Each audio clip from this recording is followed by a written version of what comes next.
آداب، میں ہوں خورشید ربانی، آپ سبھی کا استقبال کرتا ہوں خاص ملاقات میں. اور آج ہمارے ساتھ جمعیت علماء ہند کے جنرل سیکریٹری مولانا محمود مدنی صاحب. تیز ترار لیڈر کی ان کی امیج ہے.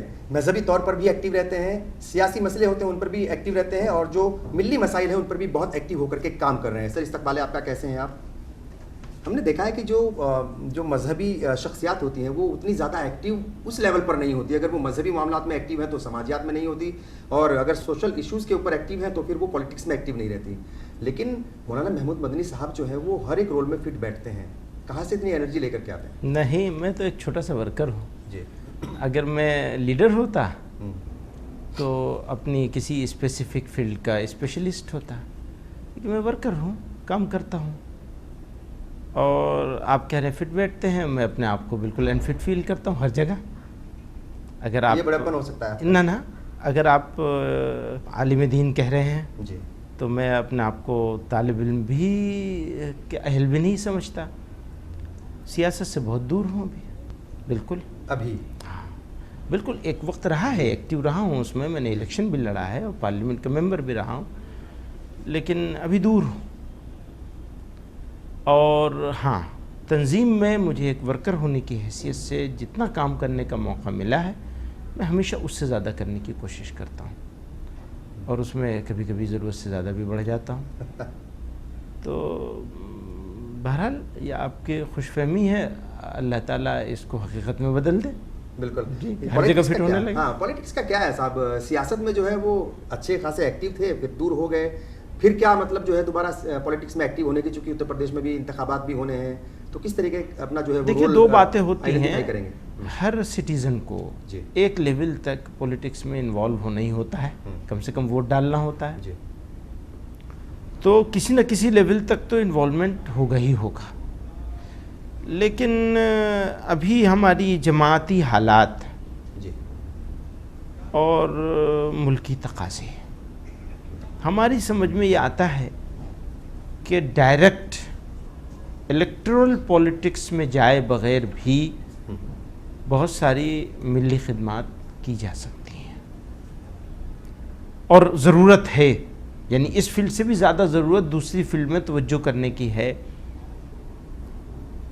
تو اگر وہاں ایسا محسوس ہوگا کہ وہاں زیادہ ضرورت ہے تو وہاں بھی جائیں گے، لیکن ابھی نہیں محسوس ہوتا مجھے. نیشنل پولیٹکس میں اس وقت چل کیا رہا ہے؟ چونکہ آپ کے بھی بہت سارے بیانات آتے ہیں، اور کئی بار ایسا لگتا ہے کہ پچھلے 2-2.5 سال میں جو مسلم طبقہ ہے، مائنورٹی طبقہ ہے لیکن اس میں خاص طور سے مسلم طبقہ ہے، وہ تھوڑا سا بے چین ہے. کئی بار اس کو جو ہے وہ خوف رہتا ہے کہ اس کی سیکیورٹی کا مسئلہ رہتا ہے. دیکھیے دو باتیں بیان دے دیا جاتا ہے، کوئی بھی جو ہے وہ دیش بھکتی کا سرٹیفکیٹ اس میں دو باتیں ہیں. ایک تو میں اس بات پر پہلے سے کہتا چلا آیا، ہرگز مسلمانوں کو ڈرنے کی اور مایوس ہونے کی ضرورت نہیں ہے. ہاں، حالات تبدیل ہوئے ہیں، اور وہ تبدیل اتنے ہوئے ہیں کہ ہمارا کنسرن ہے، مسلمانوں کا اجتماعی طور پر بھی کنسرن ہے، دیگر اقلیتوں کا کنسرن بھی ہے، دنیا کا کنسرن بھی ہے کہ بھئی ہندوستان کہاں جا رہا ہے، کس راستے پہ جا رہا ہے. یہ کنسرن ضرور ہے. لیکن اسی کے ساتھ ساتھ میں یہ کہنا چاہتا ہوں، ہرگز ڈرنے اور گھبرانے کی ضرورت نہیں ہے. یہ ملک ہمارا ہے، اور ہم بائی چانس نہیں، بائی چوائس انڈین ہیں. ہم نے اس ملک کو اختیار کیا ہے. اسلامک اسٹیٹ بنایا جا رہا تھا، اس کے مقابلے میں ہم نے اس ملک کو اختیار کیا. بالکل. تو بزرگوں نے غلطی نہیں کی تھی، سوچ سمجھ کے کیا تھا بزرگوں نے، اور ہمیں اطمینان ہے ہمارے بزرگوں کا فیصلہ غلط نہیں ہو سکتا. پاک پروردگار نے اس سرزمین پہ ہم کو پیدا کیا ہے، اتنے سارے انعامات کے ساتھ پیدا کیا، تو کیا ہمارے لیے یہ سرزمین غلط منتخب کر لی ہوگی اس نے؟ نہ، اس کا فیصلہ بھی مالک کا فیصلہ ہی صحیح ہے. ہمیں بھارت کا بھارتی مسلمان بنا کر اس اللہ نے پیدا کیا. ہمارا یہاں مستقبل بالکل محفوظ ہے. اتار چڑھاؤ ضرور آئیں گے، لیکن اس اتار چڑھاؤ کی وجہ سے مایوسی کا شکار نہیں ہونا ہے قوم کو. ایک بات. دوسری بات یہ ہے، ایک پارٹی ایک آئیڈیالوجی لے کر کے آئی ہے میدان میں، اور اس کی دو ٹوک ہے. اس کی پارٹی کے لوگ جو ہیں نیتا، کچھ نیتا تو ضرور ہیں ایسے کھلم کھلا بول رہے ہیں، کچھ ایسے ہیں جو کہتے ہیں نہیں، باقی جو ہیں وہ کہتے ہیں نہیں یہ تو غلط بات ہے، ہم اس کے ساتھ نہیں ہیں، یہ پرسنل رائے ہے، ذاتی رائے ہے. حالانکہ جو آدمی کیبنٹ میں بیٹھ گیا اس کی ذاتی رائے کچھ نہیں ہوا کرتی. بالکل صحیح ہے. یہ آپ کی پارٹی سے چن کر کے ممبر پارلیمنٹ بنا ہے. جو آدمی پارلیمنٹ میں بیٹھا ہے، جو آدمی پارٹی کے عہدوں پر بیٹھا ہے، جو آدمی کیبنٹ میں بیٹھا ہے، وہ آدمی آپ اس کی ایک انڈیویجول حیثیت ضرور ہے لیکن اس کی ایک ساجھا حیثیت بھی ہے. بالکل صحیح. آپ جب وہ نیشن کے بارے میں یا نیشن کی کسی سیکنڈ لارجسٹ میجورٹی کے بارے میں، دوسری بڑی اکثریت کے بارے میں بات کر رہا ہے تو وہ کسی ذاتی رائے ہو سکتی ہے؟ نو، نیور. وہ سب کی ذمہ داری ہوگی. اسی کے ساتھ ساتھ اس حالات کو بدلا کیسے جائے گا؟ آپ نے، یعنی میں مسلمانوں کو نہیں کہہ رہا ہوں، ایک حالات، مجموعی حالات بیان کر رہا ہوں، اور یہ تھوڑا کنٹروورشیل بات بھی ہے لیکن میں کہہ رہا ہوں. آپ نے ایک کو دشمن بنا لیا یا اس نے آپ کا دشمن اپنے آپ کو ثابت کر دیا، جو بھی حالات ہوئے ہوں، ادھر سے ہوئے ہوں، ادھر سے ہوئے ہوں، دونوں طرف سے ہوئے ہوں، اس ڈیٹیل میں جائے بغیر.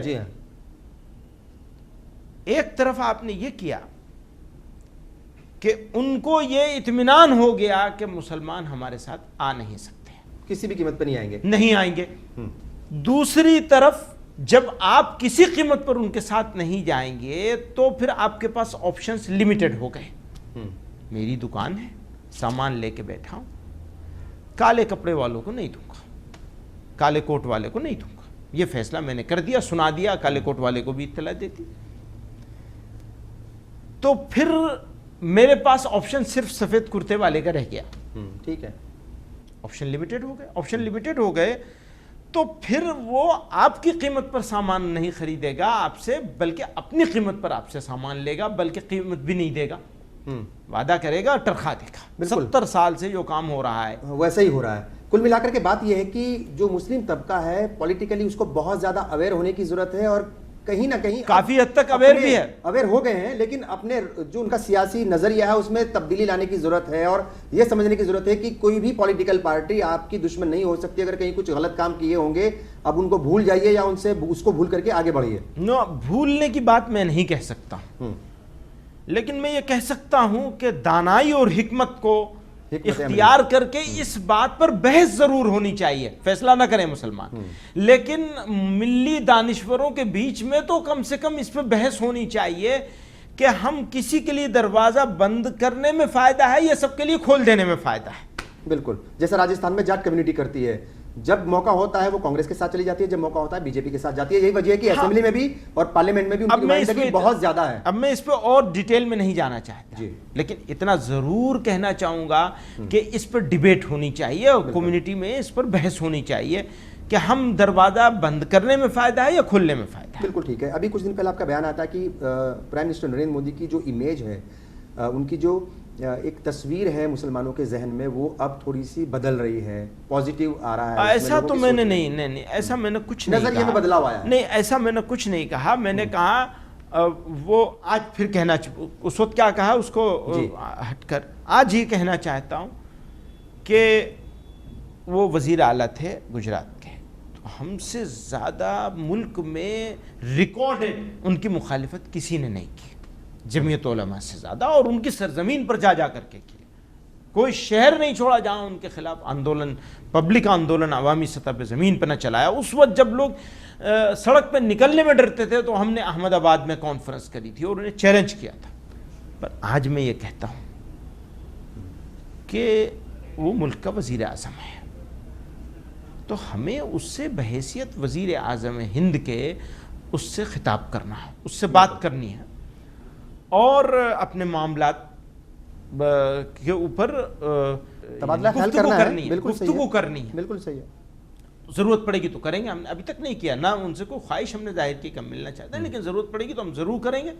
لیکن ملنے میں برائی کیا ہے صاحب؟ ہاں، کوئی برائی نہیں ہے. بالکل وزیر اعظم ہے ہمارا، اور لوگ ملے بھی ہیں جا کر کے، اور انہوں نے ملنے والوں کا اکرام بھی کیا ہے، جیسا کہ دیکھا گیا. ایسا مانا جاتا ہے کہ جمعیت علماء ہند جو ہے تھوڑا سا وہ دوری بنا کر کے چلتی ہے ان سے. نہیں، ایسا کچھ نہیں ہے، لیکن ضرورت ہوگی تو ضرور ملیں گے.